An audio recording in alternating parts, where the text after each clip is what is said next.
Hey guys, tonight we're heading somewhere older than your mattress, older than your to-do list, and definitely older than the 3 unopened emails from your dentist. We're walking into the foggy, half-formed idea of what would one day become Athens. Back when gods still squabbled over property rights and mortals mostly tried not to get stepped on. You find yourself barefoot in powdery dust, staring up at a craggy limestone hill that hasn't yet been carved into marble monuments. The Acropolis looms, sure, but it's still more of a stony inconvenience than a tourist attraction. There's no Parthenon yet, no tour guides waving umbrellas, just wind, stone, and the sense that some very old argument is still hanging in the air. At this point in the myth, the city doesn't have a name, doesn't have much of anything, really, except a few early settlers, some goats that refuse to behave, and a prime piece of real estate that's about to be the subject of one of the world's oldest municipal disagreements. The gods, those divine, endlessly dramatic busybodies, have taken interest.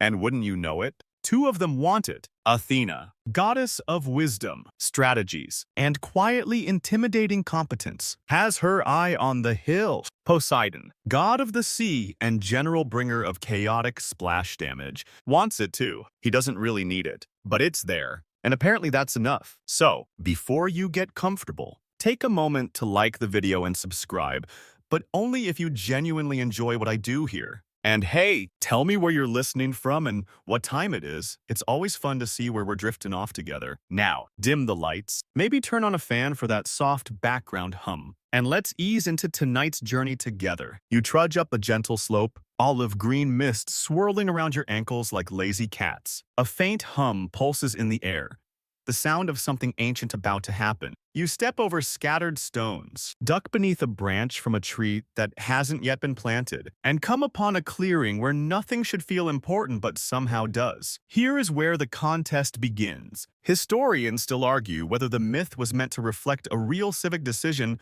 or was just divine PR, but either way, the setup is simple. The gods are each going to offer a gift to this patch of earth. The gift judged more useful to mortals will determine the winner, the reward. The right to become the city's patron deity and to have it named after them. It's basically a divine pitch meeting, only with more lightning bolts and fewer spreadsheets. The 12 Olympians are called in to judge. There's no record of whether they had snacks, or if Dionysus brought wine and immediately derailed everything with unsolicited poetry. But you can feel the tension. You stand just off to the side, unnoticed still, quiet, part of the myth, but not disrupting it. Poseidon goes first. With a dramatic flair that's both predictable and somehow still effective, he raises his trident high and slams it into the earth. Thunder rumbles like an upset stomach. The rock cracks open. Water explodes upward, gleaming, sparkling, majestic. For about 5 seconds, it's stunning. Then you realize it's seawater, salty, briny, not exactly great for farming, drinking, or anything that doesn't involve pickling. A horse rears out of the geyser for a moment, wild, majestic, and slightly confused, then gallops off into the mist. The gods nod politely, because Poseidon is Poseidon, and it's not wise to snicker. But no one's rushing to install saltwater fountains in the city center. Athena, in contrast, says nothing. She simply steps forward, kneels, and presses her fingertips to the soil. The ground doesn't split. No geysers, no trumpets, just a quiet shift in the air. From her touch grows something green. Not tall, not flashy, just a slender, twisty little olive tree gnarled even in its infancy. Like it already knows the world won't always be kind. It smells like something between dust and sunlight. Bees show up uninvited, hovering as if they've been waiting for this for centuries. It's a modest gift, but it whispers usefulness. Food,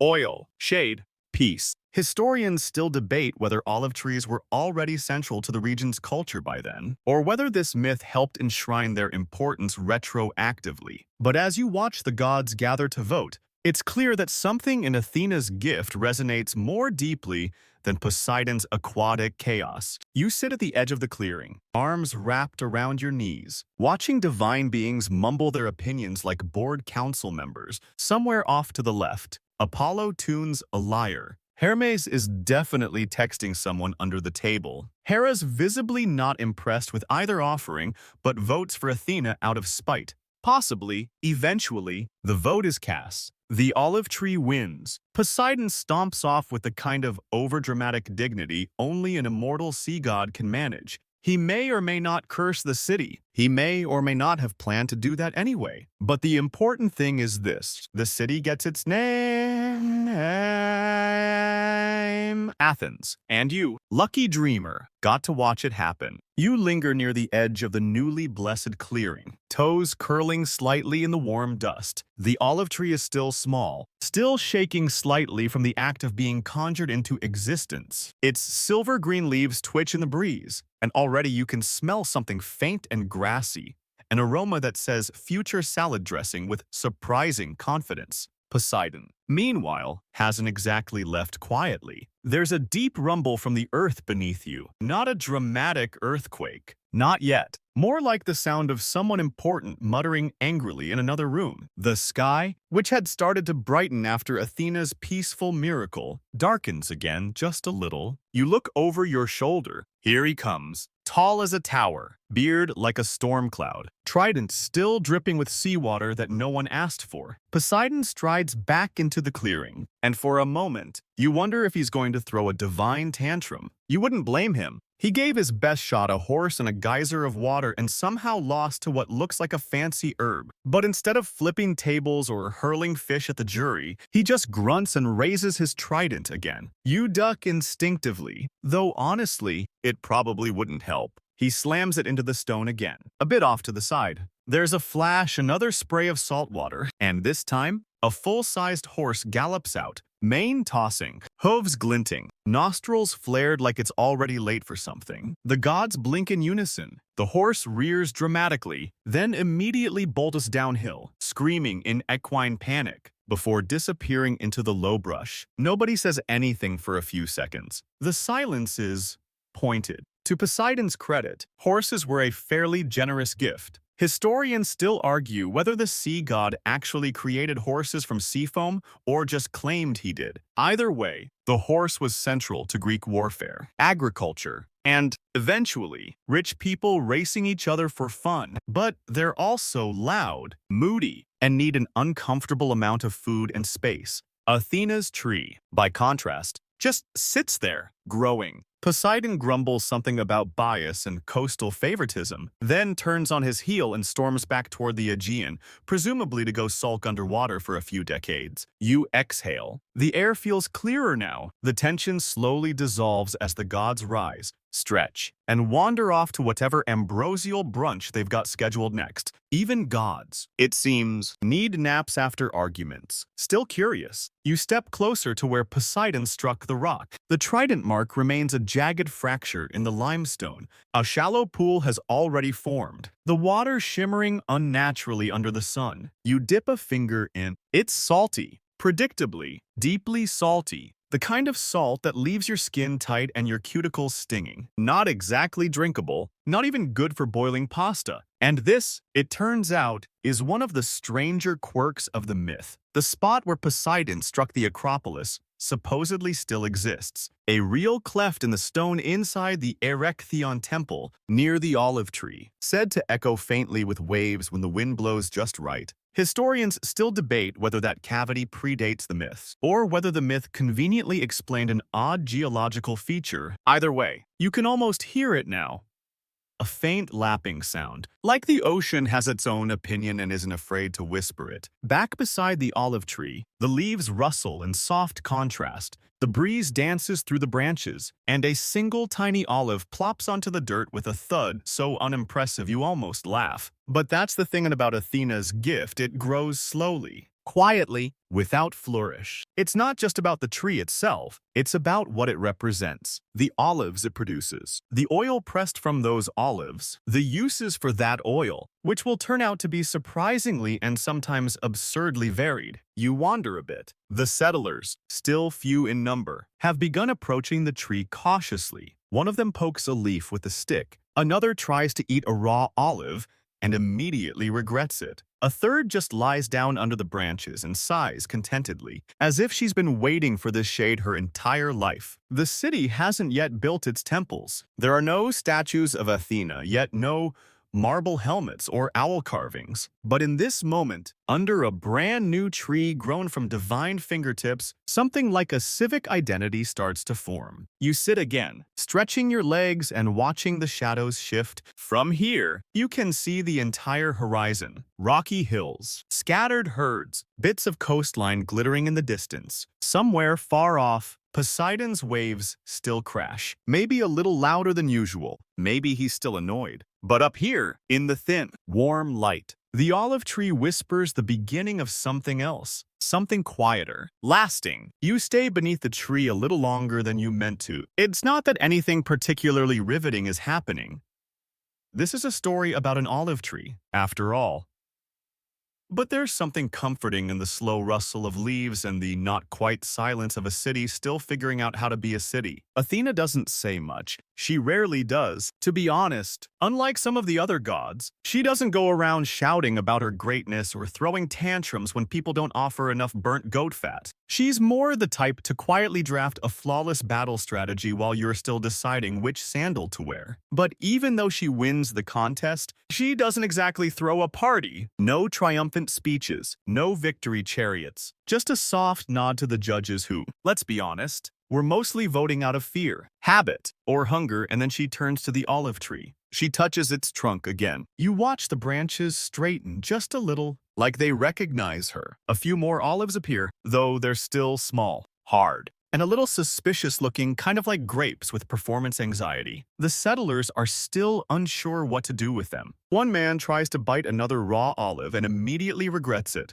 Again, somewhere nearby, someone mutters that maybe it's a decorative plant. Historians still argue whether early Athenians understood the tree's value right away, or whether it took a generation or two of accidental chewing before they figured out the olives needed to be pressed, cured, soaked, or otherwise tortured before they became remotely edible. But even in this hesitant phase, there's a sense that the tree is special, maybe even sacred. And so, the people begin to gather around it, not worshipping, exactly, more like watching, as if the olive tree itself is holding its breath, waiting to see what kind of future it's just rooted itself into. A few brave souls start fencing off the area with rough-cut stones. Not much, just a knee-high border to keep the goats out and the children from climbing it. One woman lights a small clay lamp nearby, the flame flickering in the early dusk. Another begins humming a lullaby no one taught her. The tree seems to listen. You step carefully around its base, noting how the roots already spread wide beneath the topsoil, weaving themselves quietly through rock and grit. Athena, watching you without watching you, tilts her head. She doesn't speak.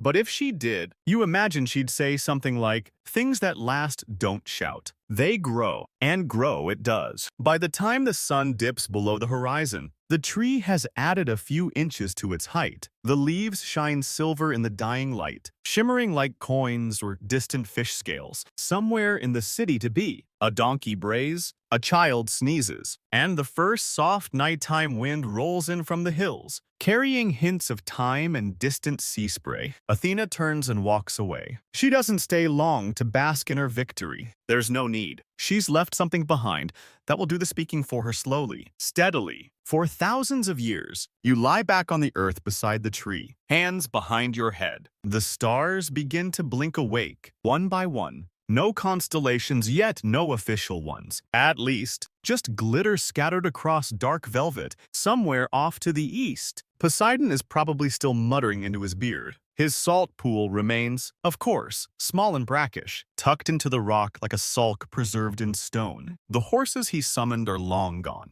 off to become myths of their own. But here, under the stars, the olive tree stands, Athena's gift, soft, practical, slightly bitter, but enduring. You wake up, or at least, you think you do. The sun is higher now. Warmth filters through the olive leaves, dappling your skin in lazy patches of gold. Somewhere nearby, a goat sneezes. And further up the hill, a very small group of very important immortals are gathering again, this time not for a showdown, but a vote. Yes, another vote. The 12 Olympians, plus a few divine tag-alongs who clearly just wanted an excuse to gossip, have returned. The scene looks less like a celestial courtroom this time, and more like an after-lunch town meeting. Hermes is picking at a fig. Dionysus is asleep in a wreath of grapevines. Aphrodite seems more interested in her reflection in a bronze tray than in any civic matters. And yet, the moment is significant, because today, they're naming the city. You creep closer not to eavesdrop. Exactly. Just to be nearby. It's not every day you witness the moment a metropolis gets its identity. You sit on a flat rock, blinking sleep from your eyes, and watch as the gods lazily discuss. Now, you might assume the naming was automatic.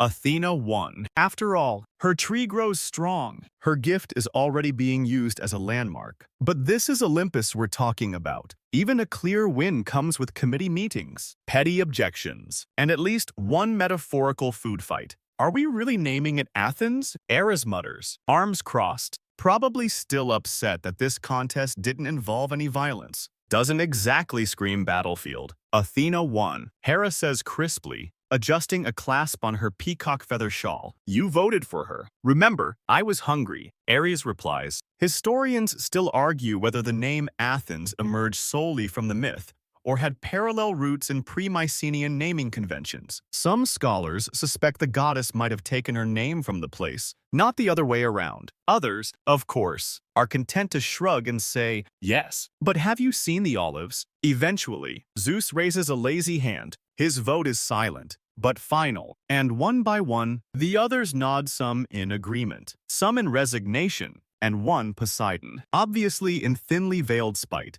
the decision is made. Athens, named not for a king or a warrior or a god of storms, but for a woman who planted a tree. The moment is so quiet, so deeply unimpressed with itself, that you almost miss it. No lightning bolts, no booming fanfare. Just the word Athens murmured into the dust and picked up by the wind like a rumor. A scribe, well, a guy with a stick and a piece of clay tries to record it. He scratches the name awkwardly in linear B, then smudges it and starts over. Spelling's hard when you're inventing it. You wander again through the little village growing in the olive tree's shadow. Already there are signs of civic identity taking root, a stone path half finished, a well with a pulley made of goat bone, a woven flag that sags in the breeze but proudly displays Athena's owl. Somewhere, someone is selling clay figurines of the goddess for a few coins and a handful of barley. The olive tree. The olive tree is being treated with increasing reverence. A fence now surrounds it, not just to keep goats out, but to remind people not to use it as a laundry line. Offerings appear at its roots. Bits of bread, clay lamps, a carved comb. Children sit nearby, sketching its twisting branches with charcoal on broken potsherds. And Athena, she's gone again. Not in the moody, I'm never coming back way, but in the confident, I did what I came to do way. That's her style. Drop the gift, win the contest, let the city grow. You lean against a stone wall and look out over the land-dry hills rolling gently to the sea, rooftops multiplying like lichen on stone. A city forming, not with fire and conquest, but with olive oil and whispered names. You decide to follow the olives, not the raw ones.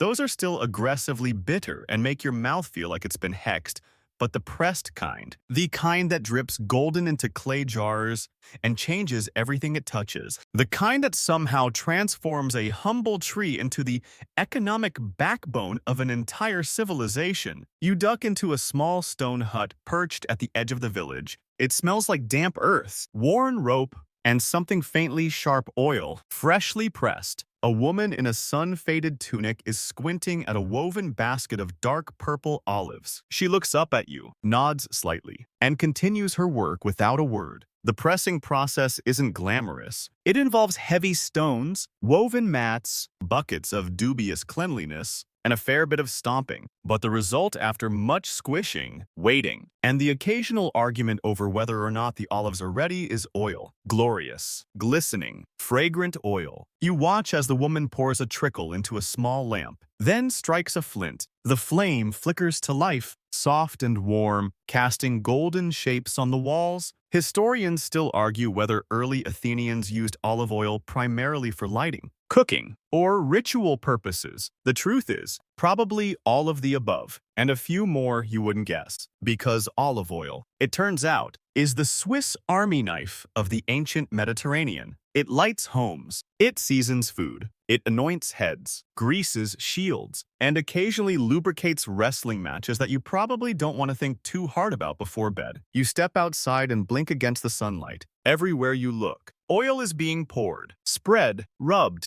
traded. You pass a man polishing a wooden flute with it. A merchant slaps a wax-sealed jar of the stuff onto a cart bound for Corinth. A boy carries a tiny amphora to the local temple, offering it to Athena with the solemnity of a much older priest. You sit down at a stall where someone is offering samples thin bread dipped in greenish gold oil, sprinkled with crushed herbs. You bite. It's unexpectedly delicious. Nutty. Bitter, bright, like something that demands attention even in small amounts. A nearby trader leans over and whispers conspiratorially, "We export this now, you know, far as Egypt." It's true. Athens quickly becomes one of the great olive oil producers of the ancient world, not just because of Athena's mythical tree, but because the terrain, the rocky, stubborn soil is strangely perfect for olive cultivation. Grapes struggle, grains suffer, but olives, they thrive. And once the Athenians figure this out, it's all over. Olive oil isn't just food or fuel. It's currency. It's prestige. It's an entire economy in a bottle. You wander through the agora, watching deals unfold. Jars stamped with owl insignias are being weighed, sniffed, and inspected with the intensity usually reserved for wine or gossip. A philosopher in a ragged Himation declares that olive oil is proof of divine favor, and that any city blessed by such a resource is obviously destined for greatness. Then he trips on a loose stone and drops his scrolls into a puddle of goat urine. The tree, you notice, remains calm. It has grown again just a little. The branches are fuller now, casting a wider shadow. More children nap beneath it. A musician plays a sleepy lyre melody nearby. The air hums with bees, and still, the oil flows. There's something deeply satisfying about it all. The slow, sticky miracle of the process. The way the city organizes itself around something as unassuming as a fruit most people can't eat, unless it's been soaked in brine and subjected to a low-key exorcism. It's easy to forget, sometimes, that civilizations aren't built on conquests or declarations, but on breakfasts, lanterns, and trade routes lined with tiny clay jars. And here, in early Athens, you feel that truth humming beneath your feet. You pause near the saltwater spring Poseidon's mark still bubbling faintly in its stone basin. A few passers-by glance at it, shrug, and keep walking. No one drinks from it. No one builds altars. It's more of a historical inconvenience at this point, a reminder of the god who almost had a city named after him, but got edged out by a bottle of oil and a tree that keeps growing. You dip a finger in the spring, still salty, still a little pointless. Then you turn and walk back to the tree, where the shade is cool and the earth smells like wisdom. You find yourself drifting down a trail of Poseidon's greatest hits. Not his ocean conquests or his trident-wielding temper tantrums, those get enough press. No, today, you're investigating his gifts, specifically the ones that didn't quite land, the ones that were, let's say, well-intentioned but contextually unhelpful. The horse, of course, is his big claim to fame. Not just the stampede from a rock variety you saw earlier, but the mythological birthright. Poseidon strikes the ground, and up gallops the first horse, fully formed and ready to trample metaphors. Historians still argue whether the myth emerged from equine worship along coastal Greek regions, or whether Poseidon hijacked someone else's branding. Either way, he gets credit. But that's not the only thing Poseidon allegedly created. You wander through a grove where myth blends with speculation. You pass a spring bubbling out of nowhere, legend says.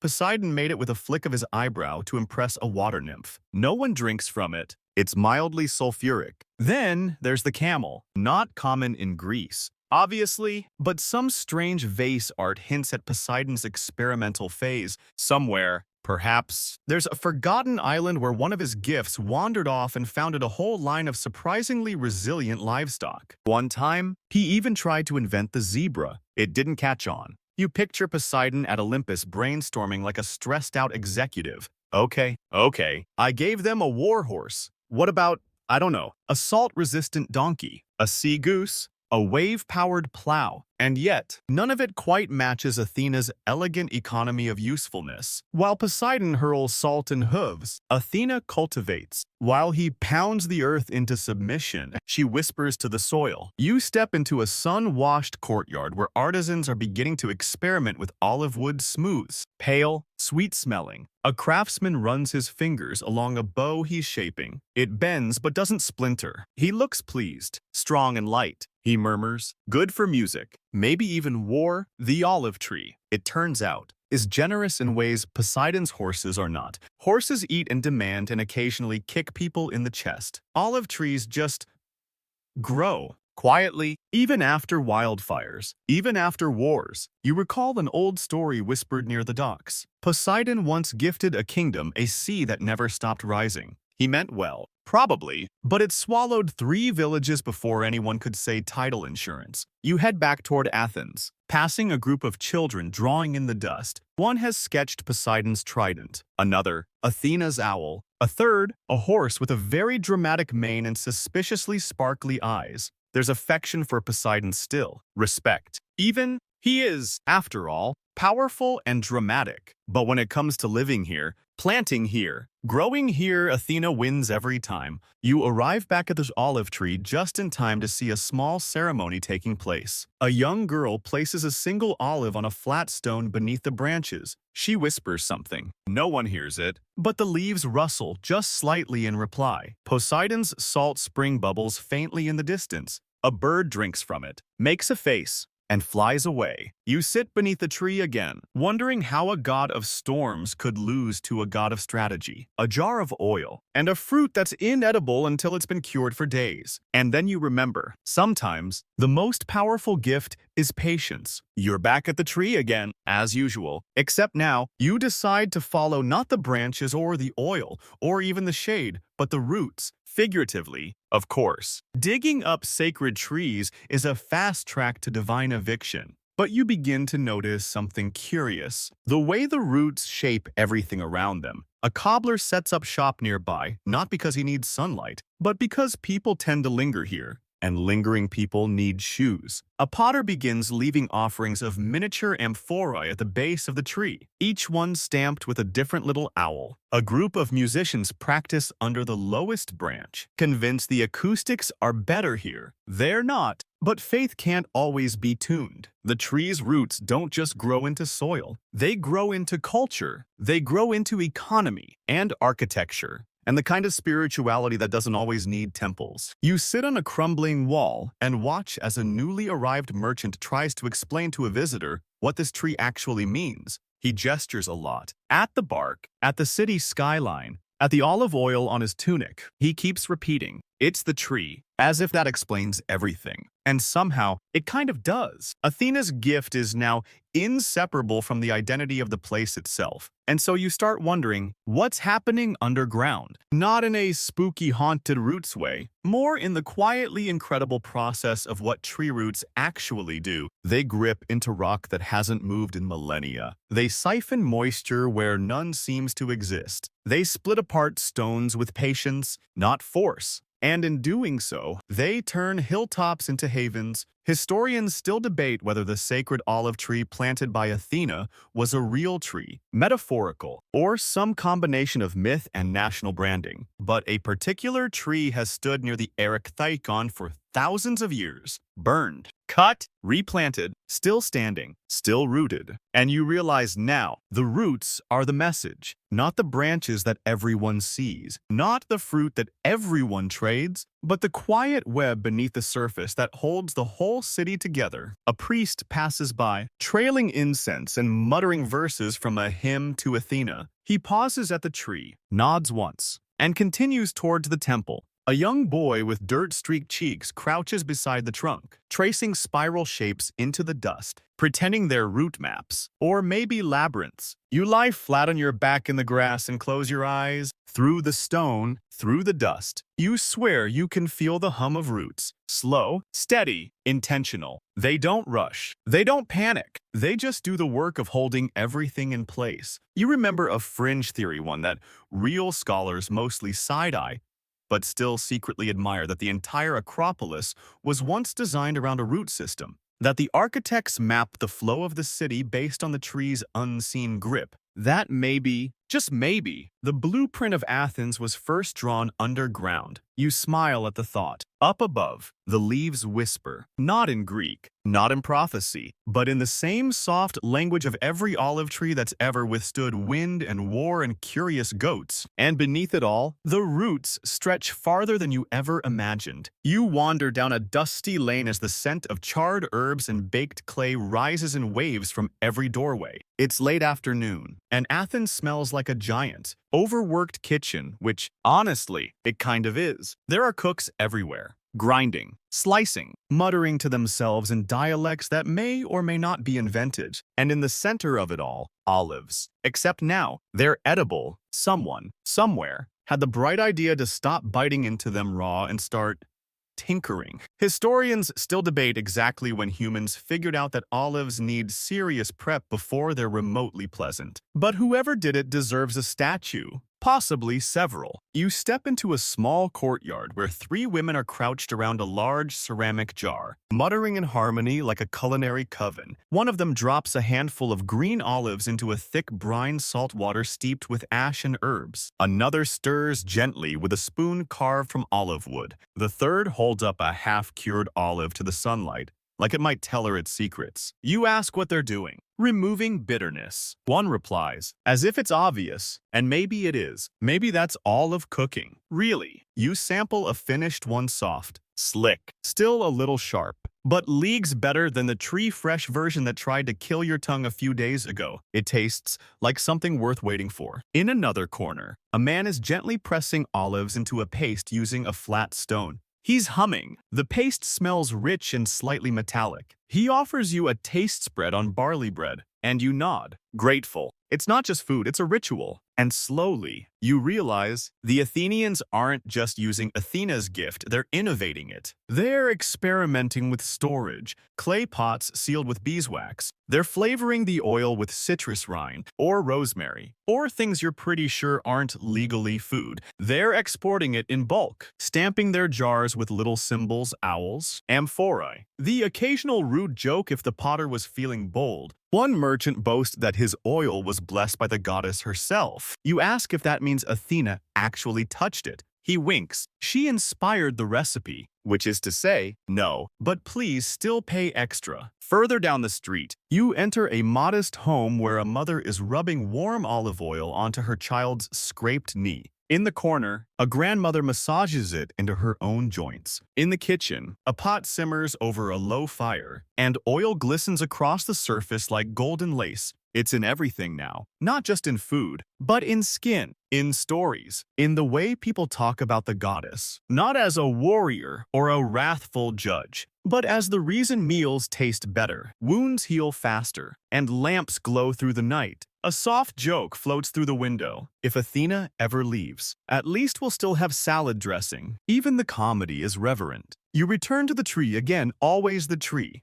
There's more shade now, more bees, more children with olive pit necklaces. A girl practices weaving garlands from its branches, even though they're stiff and uncooperative. And the olives, they keep falling. Not in heaps, not in chaos, just one at a time. Perfectly timed for whoever happens to be watching. You sit and eat another cured one, briny and firm. It tastes like strategy, and maybe just a little bit like magic. The olive tree watches quietly as the gods start whispering again. Not the humans. This time, the gods, back in their marble-lined halls and cloud-draped balconies, they've begun to grumble about the contest, not about the result. Per se, that's settled, but about the vote. The process, the politics, it always comes back to the politics. You're in a space between realities now, part dream, part myth, part Athenian courtyard with suspiciously perfect acoustics. You sit near a golden brazier where ambrosia smolders lazily and listen to a divine argument unfold like a badly rehearsed play. Was it really a fair vote? Ares mutters, cracking his knuckles. 12 judges, too small a sample size. Besides, Demeter says, I wasn't even consulted. and this has agriculture written all over it. Hermes shrugs. I voted based on utility. I use olive oil to polish my sandals. Apollo flips his hair dramatically. I abstained. Art is above such contests. Historians still argue whether the myth reflects an actual local council decision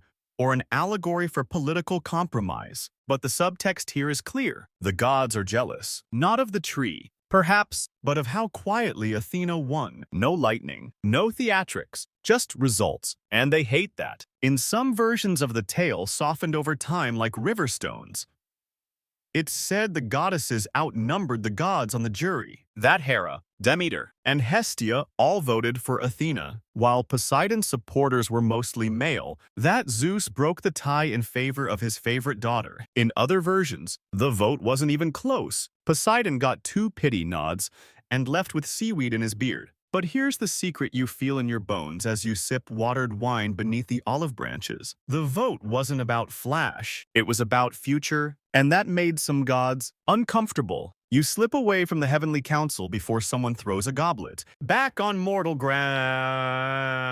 The people of Athens have already moved on. They're building, writing, arguing over the shape of columns, organizing supply receipts for amphorae stamped with tiny owl faces. You pass a stonemason chiseling Athena's name into the architrave of a new temple. Should we include the part about the vote? Someone asks. The mason doesn't look up. No one remembers the vote. They remember who won. Back beneath the tree, you find a scroll left by a wandering scholar. It lists 12 judges, each with a tally mark. Some scratched out, some embellished. One just labeled, definitely bribed. You smile. Truth is, no one knows how the vote really played out. But Athens knew who gave them oil, and light, and roots. You lean against the tree's trunk, rough beneath your palm, and listen to the leaves as they whisper nothing in particular. The tree doesn't care about divine politics. It grows regardless. Each ring a new year. Each drop of oil another quiet rebuttal to anyone who thought the sea was more useful than the soil. Let the gods debate. The city has made its choice.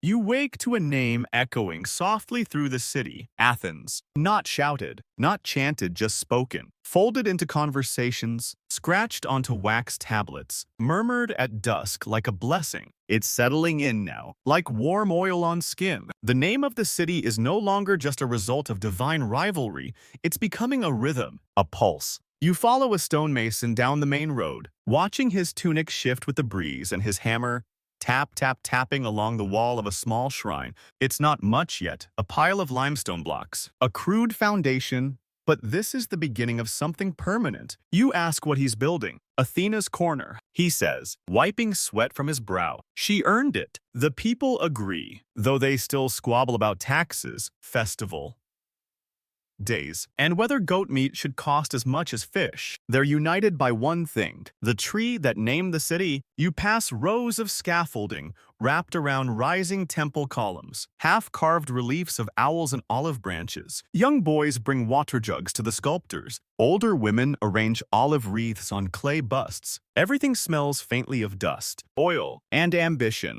There's a kind of frenzy in the air, but a gentle one. Not conquest, not panic, just effort. People want to build, and they want what they build to last. Historians still argue whether Athena's patronage influenced Athens' unusually architectural character, or if the Athenians simply projected their own industriousness onto her. It's the old chicken or olive tree question, but either way, the evidence is rising in stone. You visit a newly completed temple dedicated to Athena Polias, protector of the city. Inside, there's no gold yet, no statues, just a quiet, open chamber with reed mats and the faint sound of someone sweeping. The sacred olive tree outside stands guard, visible through a high window. The wind brushes its branches against the wall like it's knocking gently, asking to be let in. And what a wall it is, the Erechtheion. The temple you're now sitting beneath isn't symmetrical. It's awkward, off-center. It has porches that lean, columns that seem to argue about where they belong. But every line of it is built around the tree. It had to be. That was the deal. No one dares move the olive tree. Not for alignment. Not for aesthetics. Not even for imperial hubris. A priest explains that the roots are considered sacred. The floor of the temple was laid around them. If the roots push upward, The stone must yield. You step around the trunk carefully and look up through an open roof vent. A shaft of light pours down, illuminating the tree like a spotlight. No one ordered, but everyone respects. And that's when it hits you. This isn't just a tree anymore. It's urban planning. It's architecture. It's religion, economy, and civic identity twisted into one wooden skeleton with leaves. You wander to the edge of the Acropolis, where a group of children are stacking small stones and calling it a baby temple. One of them insists the olive tree talked to her. Another claims he saw a squirrel bow to it. They argue briefly, then go back to building. Below the hill, the city stretches outward, slowly and confidently. Markets bloom, roofs tangle into each other. Amphorae full of oil are loaded onto carts and boats, bound for foreign shores. You imagine a merchant in distant Syracuse lifting a stamped jar and murmuring, Athens. Even if he's never been here, the name travels, and above it all, the tree stands. You return to it one more time that day. The trunk feels warmer now, as if holding the heat of 1,000 whispered prayers. You touch it lightly. The bark doesn't move, but something in you does. You don't need to ask permission. This is Athens, and the tree agrees. You wander into the agora at dawn, when the city is still rubbing the sleep from its eyes, and only the most dedicated merchants have begun to shout, "There's bread baking somewhere." The scent curling down alleyways like a polite invitation. You pass someone lighting a lamp with olive oil and muttering to himself about export taxes. Athens is awake, and it smells like smoke, thyme, and slightly overcooked barley. You lean against a pillar and watch as more citizens gather stoics in linen chitons, a few sculptors trailing marble dust, a man with a goat who clearly didn't read the market ordinances. They chat, argue, laugh, and through it all, olive oil is there quietly keeping things moving. A man oils a cartwheel. Another rubs it onto his sunburnt shoulders. A woman sells perfume made of oil steeped with rose petals. Someone's even offering massages for a few coins. One amphora. 30 minutes of bliss. You raise an eyebrow. Further in, you pass a bathhouse newly built, slightly smoky and loud. You slip in, drawn by curiosity and the unmistakable sound of someone bragging in Ionic Greek. Inside, amid steam and shouted philosophy, someone is explaining the benefits of oil cleansing to a half-listening crowd. You rub it in. You scrape it off. And then you smell better than Aries after a spring rain, he says, dragging a strigil along his chest with flourish. It's absurd. It's effective. And it's tradition. Historians still debate whether the ancient Greeks' obsession with olive oil hygiene was rooted more in health, vanity, or some combination of both. The answer, most likely, is yes. Back in the agora, a group of children chase each other with oil-soaked clay balls. The rules are unclear, the game chaotic, the joy unmistakable. You pause near a vendor selling deep-fried honey cakes, drizzled with olive oil. You buy one. It's sticky, golden, and tastes like you're doing something slightly sinful, but in a very polite, Athenian sort of way. As the sun climbs, you walk back toward the Acropolis. A new stone bench has been added near the sacred tree, inscribed with a hymn, "O tree of wisdom, giver of light, your branches bend, but do not break." You sit and watch. Across the city, jars are being filled, shipped, stored. Some will make it to Persia, some to Sicily, some to homes where the oil will be poured, used, and forgotten, never knowing it came from the same line as Athena's first gift. The sacred tree doesn't gloat. It doesn't need to. You imagine it whispering. Useful things don't need to be loud. They just need to last. And olive oil, it's lasting. You return to the Erechtheion and find a young poet reading aloud beneath the olive branches. His voice is soft, his scroll unrolled with reverence. The poem isn't about gods or battles. It's about a mother braiding her daughter's hair with olive oil on her wedding day. You sit beside him. He nods. Neither of you speaks. Above, the leaves shimmer in a breeze that smells like home. It starts with a tremor. Nothing violent, just a soft, groaning ripple through the stones beneath your feet. You blink, look around, and realize the pigeons noticed it first. They take off from the temple roof in a confused gray cloud, And then the second one comes, stronger. The ground shudders. A jar of oil rolls off a merchant's stall and shatters across the stone. Everyone freezes. The wind stills. Somewhere, someone yells Poseidon's name, and not in a complimentary way. You already know what this is. It's the rematch. Poseidon never really lost. You see, not in his own mind. He left the contest. Yes, but he didn't forget it. And like any sea god worth his salt, he waited for the city to get comfortable, for the people to forget the sting of seawater in their mouths, for Athena to turn her gaze elsewhere,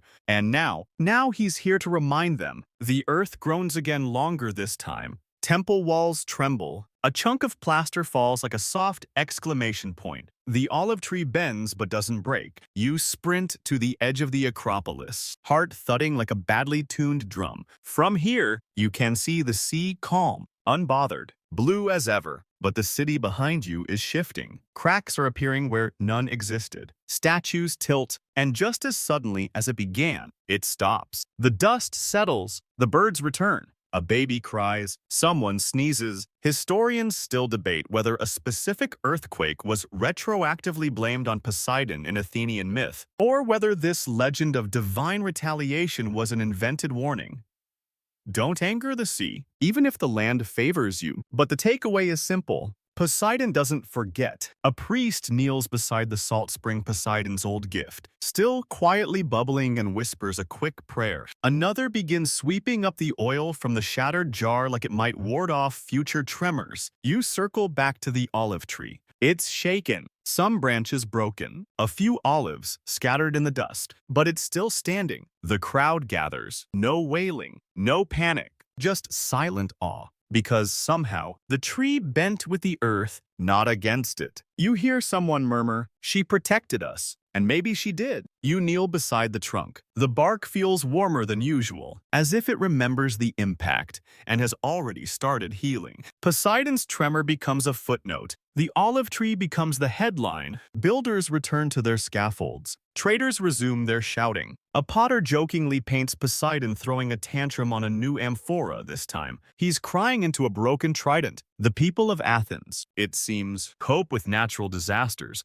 the same way they cope with politics. Clever pottery and passive-aggressive hymns. You lie beneath the tree that night, listening to the city exhale. The stars blink down like sleepy witnesses. Somewhere far below, Poseidon's sea still whispers. But here, the leaves whisper louder, and they say, "Still here." You wake to the sound of squelching. Not rain, not footsteps, just a slow, rhythmic squelch that can only mean one thing. Someone, somewhere, is pressing olives again. You sit up beneath the olive tree and stretch. The bark behind you is cool, firm, unchanged. The damage from Poseidon's tantrum has all but vanished, save for a broken branch someone's lovingly turned into a comb. The city hums with its usual morning chorus. Hawkers shouting about fish, sandals squeaking on limestone, philosophers arguing about metaphors, and, of course, olive oil everywhere. It's become a kind of holy background noise. You follow the sound of pressing until you reach a small workshop near the Knicks, where a group of women are straining today's batch of oil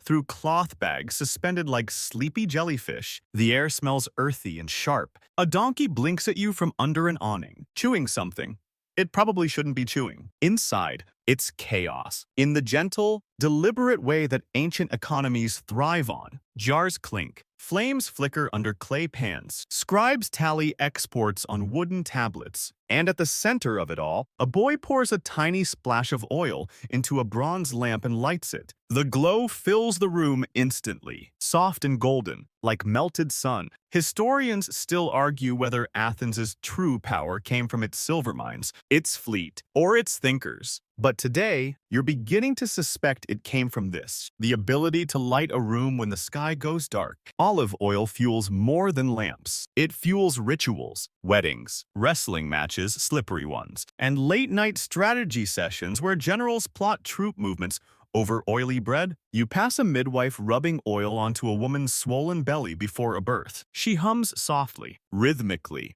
For safety, she says, in the agora, vendors offer pressings of the gods at triple the usual price. You ask what makes it divine. The jar's prettier, he says, grinning. You pass athletes oiling themselves in preparation for training. There's a certain reverence in the way they do it.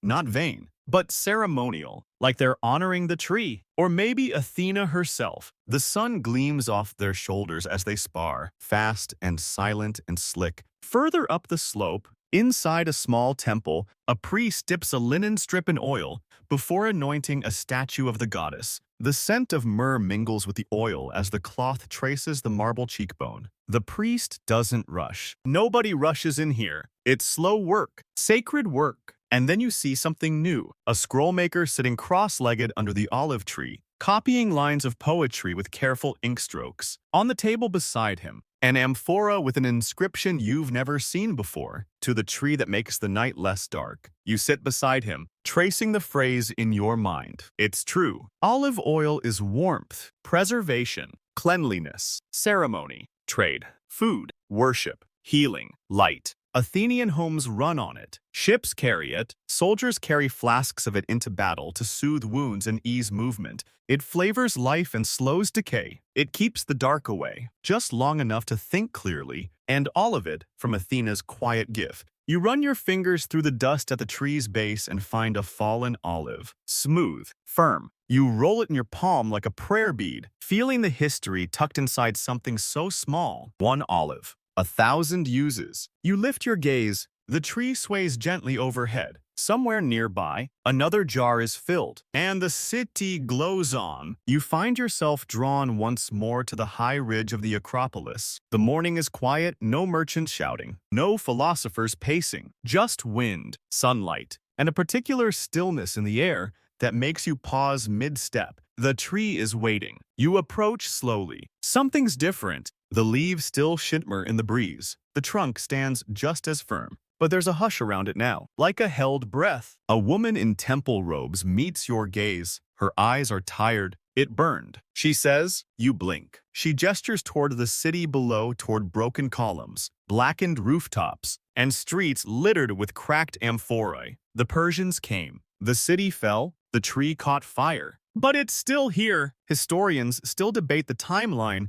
of the Persian sack of Athens in 480 BCE. How much was destroyed, what survived, and what was built anew. But one detail always emerges. The sacred olive tree of Athena, scorched to its roots, sent out a new shoot the very next day. You step closer. The trunk is blackened. Yes, one side of it looks like a charcoal drawing, but sprouting near the base, bright and stubborn, is new green growth. You crouch beside it, gently brushing your fingers against the soft, young leaves. They tremble slightly, as if surprised to still exist. The roots, you suspect, never stopped working, never stopped holding. You listen. Beneath the ruins, you hear rebuilding already beginning, stone dragging against stone. Muted hammers, the murmur of hands determined not to let fire have the last word. The goddess's temple, destroyed, will rise again, grander, whiter, taller. But this little green shoot, curling beside a blackened trunk, is the real miracle. A young boy with soot on his cheeks places a few olives in a clay bowl beside the tree. Not an offering, a gesture. He pats the soil, then walks away without looking back.